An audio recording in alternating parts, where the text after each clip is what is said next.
All right. Thank you so much for joining us. We will roll straight into questions. And to kick us off, we are going to go with Peter Strada. Go ahead, Peter. Thanks. Stewart, I was looking back at your run through the playoffs 2 years ago where you made it all the way to the championship four. You were in the top 10 in 5 of the 7 races. What'll it take to replicate that this year? And is that doable? Yeah, I think so. I think we can be in the top 5 for a lot of the races, to be honest. Our team's got a lot of great equipment, a lot of great people. And, our Tundras have been fast, just, executing the races and having a little bit of luck on our side to not get bounced around. So hopefully we can, start out with a positive at Gateway Friday night and then just keep it rolling from there. All right. Thanks. Good luck. Thank you. Okay. Our next question will come from Zach Albert. Go ahead, Zach. Great. Thank you. Stewart, it looks like a quite busy weekend ahead for you. Dirt late model Thursday, Gateway on Friday, dirt modified on Saturday. How do you approach all that? And are the travel logistics not as tough as they might seem to the outside looking in? No, it all starts with a great race team behind me. Tripp and Jonathan, taking care of the stuff, the truck stuff. And then Tommy Conroy and Berkey and our whole dirt team up in New York, with the modified, we got the late model up there right now, getting ready for Thursday. So it's been a lot of racing this summer. Thanks to Chris Larson, everybody at Halmar for the opportunity to do all that. But it's been a lot. I'm not gonna lie, and it's all possible for because of a lot of great people behind me. I think other drivers might, kind of block out some of that extra racing, especially when you get to playoff time. What's your approach with that? Does it keep you sharp, keep you occupied, keep you busy, all of the above? Yeah, I think all the above. It definitely keeps me sharp, keeps me in some sort of racing shape. The truck series is not week to week to week, like the Cup and Xfinity stuff is. There's some gaps in the schedule. So, no better thing to do than go dirt racing, and especially with our Northeast big block modifieds, there's so many midweek races that we can hit within a couple hours of Spraker's, where our shop is, where I live, and it kind of jives really nicely with the truck schedule the last 2 years. So now that the summer stuff's starting to wrap up, we get into the fall, into the playoffs, and there's a lot of big modified racing to hit on the off weekends of the truck playoff races. So the midweek stuff slows down where we can, concentrate on equipment and getting stuff together, both on the truck side and the modified side. And it kind of goes all hand in hand. Great. Thank you. Okay. Our next question will come from Vince Welch. Go ahead, Vince.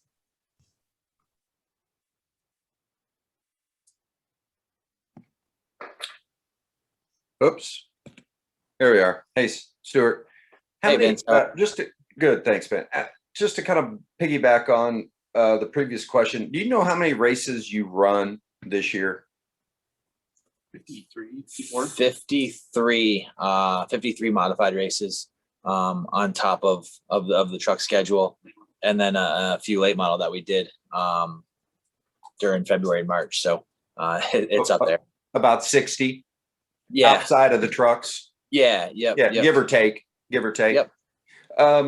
And you touched on it a little bit, how you feel like that keeps you sharp. I mean, Larson has kind of, dominated the headlines, and, so much has been made of that. I got to believe that in the top 3 series, other than him, you've probably raced the most.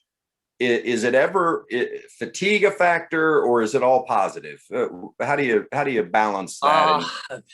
This year it's been a little bit crazy. Last year being off for 2 months with the COVID break, when we went back to racing, it was like, just, let's do everything we can. Let's go. And we were ready for it.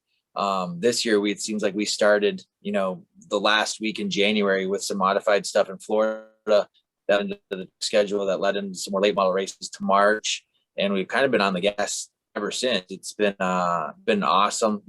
Like I said, big thanks to Halmar. We have a lot of product sponsors and support, behind the scenes that let us be able to do that. So it's been a little bit much the last few weeks with the midweek modified stuff. We're coming off of a run where we ran 5 modified races in 7 days since Watkins Glen. So it's been busy, but man, what a problem to have, right? To be able to make a living and go racing like that. So I wouldn't change it for the world. This is the truck side now, has been, I look at you guys as this being a 2-year process. I mean, you started last year, you guys went out on your own. You barely had a toolbox, Right. a year ago, January. What's been the biggest accomplishment for your group in these 2 years? Just seeing that improvement in the whole organization. It's been just an awesome experience, with Chris and with Tripp, to be able to build this. The three of us sat down right after that, I believe it was right after Homestead, in 2019 and missing the championship. And we started getting to work the next day. It was okay. We got to look for a shop. This is what we're going to do. We're going to go on our own and get rolling. And now to be in the playoffs, it's just a big sense of accomplishment for all of us. Myself personally, just to see the improvement in the team. And now we get into some races where we're really geared up for. We have, some really nice equipment, lined up to go to Gateway this weekend and then roll that into Darlington and Bristol. So I think we're sitting pretty good. Maybe we're not exactly where we need to be yet, as far as experience and stuff along that lines, but we have the speed, and as if we execute, I believe we have a shot to win. Last one. Realistically, is it too much to ask that you guys would win the championship? That's a good question. Realistically. Yeah, realistically, I don't know. The truck series is so crazy, and there's so many races where anything happens at the end of the races. There's been races where we thought, Darlington, it was like, man, we're gonna have a shot to win this, and then end up on the hook. So, I think anything can happen. I think if we, check all the boxes and really execute as a team, good pit stops, all that kind of stuff, and and dial our trucks in as close as we can with sim. The setup stuff hasn't been all too far off, other than really Pocono was one that was kind of uncharacteristic on the season, where we didn't have a lot of speed. And as long as I don't make mistakes behind the wheel when we have fast trucks. So hopefully all that stuff's behind us, and our best days are ahead of us. Right on, man. Thanks, Stu. Thanks, Vince. All right. Our next question is going to come from RJ. Go ahead, RJ.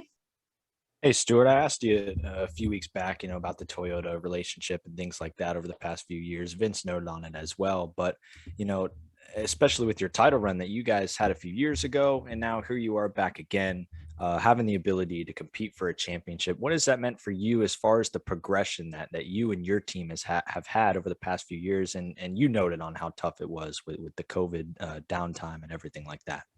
Yeah, for sure. No, there's a definite sense of pride that myself and Chris Larson, our whole race team carries into this playoffs. We know where we were, 2 years ago, and the building process that we were going to undergo.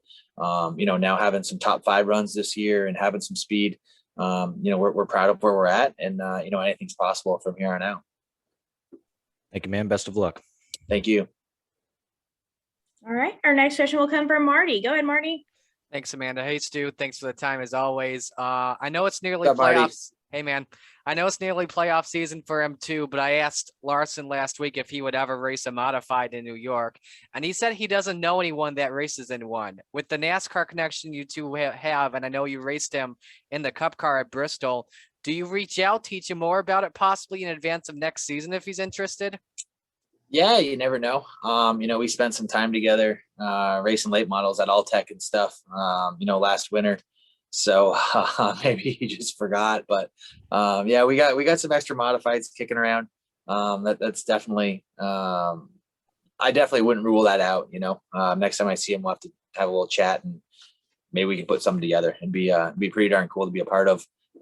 Kyle's the best in the business. It's been unbelievable to watch what him and his race teams have done the last couple months, last couple years. So it's been cool, and definitely love to be a part of it. All right, cool. Thanks as always, bud. Good luck. Yeah, thank you. All right. And our final question will come from Bob Potters. Go ahead, Bob. Yeah, Stuart, you were talking about the building process of your organization. So in that view, what would you consider a successful playoffs? I think it would be super successful if we made it to the Final Four and had a shot to win it all. I'm not ruling that out, but realistically, I'd like to make it to the second round and see where we lay after that. I hope we can have a solid 3 races here. We have a good notebook from Gateway, Darlington, obviously from the beginning of the year, and our Bristol, concrete notes. So hopefully we can go and execute some good races. And I believe we have the ability to do that. I don't think that's out of the question. So hopefully we can do that and improve our position and get to that second round, and then, really see where we stand, where we stack up. Thank you. All right, any additional questions for Stewart? All right, thanks so much and good luck in the playoffs. All right. Thank you. Thanks, everybody.